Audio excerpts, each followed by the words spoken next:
कंदासीं निगहत नाज़ जे ज़िंदगीअ जे बारे में त निगहत नाज़ पहिरीं छा कंदी हुई ऐं उहा फ़नकार कीअं थी ऐं उन सां गॾु उन में जेको आहे सो किंग जेको मुमताज़ मौलाई आहे उन जो कहिड़ो किरदारु हुयो जेको आहे सो हिन खे फ़नकार करण में निगहत नाज़ जे इन सॼे प्रोसेस जे बारे में ॻाल्हि कंदासीं।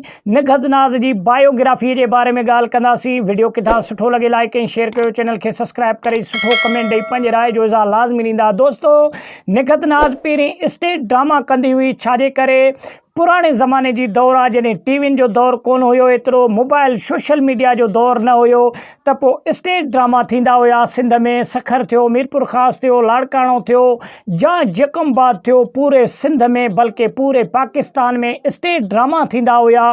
त पोइ निगहत नाज़ उन्हनि स्टेज ड्रामनि ते वञी पंहिंजी अदाकारी जी जोहर ॾसींदी हुई।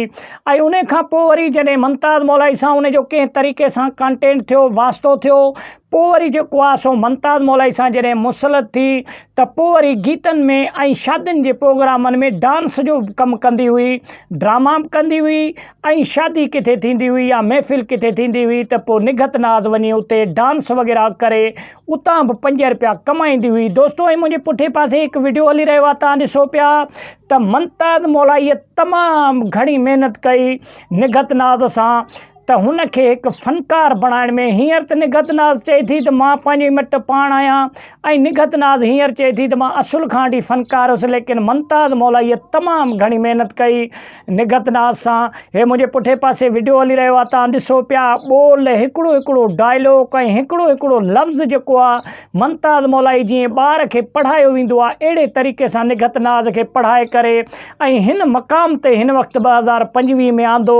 लेकिन मुमताज़ मौलाई जो क़दुरु निगहत नाज़ न कयो। निगहत नाज़ वञी हिकिड़े डोलारीअ सां जेको दोल वॼाईंदो हुयो उन सां वञी पसंदि जो परणो करे शादी कई ऐं निगहत नाज़ मुमताज़ मौलाई खे तमामु घणो धोखो ॾिनई। मुमताज़ मौलाई जी तमामु घणी ख़्वाहिश हुई त निगहत नाज़ सां शादी कयां ऐं मुमताज़ मौलाई जो तमामु घणो चाह बि हुयो निगहत नाज़ सां, ऐं इन जे करे निगहत नाज़ खे जीअं ॿारनि खे पढ़ाइबो आहे अहिड़े तरीक़े सां पढ़ाए करे फ़नकार हिन वक़्तु कई।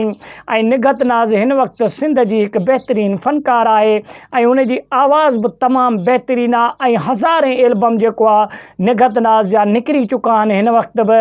लेकिन निगहत नाज़ खे निगहत नाज़ बणाइण वारो इहो मुमताज़ मौलाई आहे। इन मुमताज़ मौलाई खे दुआ करे निगहत नाज़ जो निगहत नाज़ मुमताज़ मौलाई सां कहिड़े तरीक़े सां मिली वई, पोइ इन जे करे मुमताज़ मौलाई हिन खे ॻाइण जे तरफ़ आंदो।